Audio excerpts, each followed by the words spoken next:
আজকে রেজাল্ট বেরিয়েছে, কেমন হয়েছে রেজাল্ট? আমি রাজ্যে প্রথম স্থান অধিকার করেছি। কত নম্বর জানা গেছে? হ্যাঁ, 696 আউট অফ 700। সাবজেক্ট ওয়াইজ এখনো জানা যায়? সাবজেক্ট ওয়াইজ জানা যায়নি, স্কুলে গেলে জানা যায়। কেমন লাগছে? হ্যাঁ, খুবই অপ্রত্যাশিত ছিল। ভালো রেজাল্ট হয়েছে ভেবেছিলাম, কিন্তু রাজ্যে প্রথম স্থান অধিকার করবো এটা খুবই অপ্রত্যাশিত। কতটা আশা করেছিলে? 1 থেকে 10-এর মধ্যে হয়তো থাকবো এটা ভেবেছিলাম, শিওর ছিলাম না, কিন্তু মানে খুবই অপ্রত্যাশিত। মানে এই যে তোমার এই যে এত সাফল্য, এটা কার জন্য হয়েছে বলে তুমি মনে করছো? প্রথমেই বাবা মা আর দিদি, সবাই, পরিবারের সবাইকে, মানে স্কুল টিচার যারা রয়েছেন, রায়গঞ্জ কর্নেশন স্কুলের আপামর যারা শিক্ষক মণ্ডলী, এবং আমাকে যারা সারা বছর গাইড করেছেন, প্রাইভেট টিউটর যারা রয়েছেন, বন্ধু থেকে শুরু করে সকলের অবদান রয়েছে।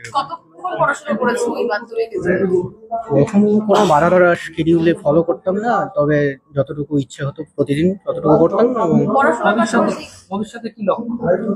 ভবিষ্যতে আপাতত মেডিকেলে যাওয়ার লক্ষ্য রয়েছে, তবে অন্য কোনো লাইনে যদি ইন্টারেস্ট ডেভেলপ করে তবে সেটা পার্সু করতে পারি। কোন স্কুলে ভর্তি হওয়ার ইচ্ছা আছে?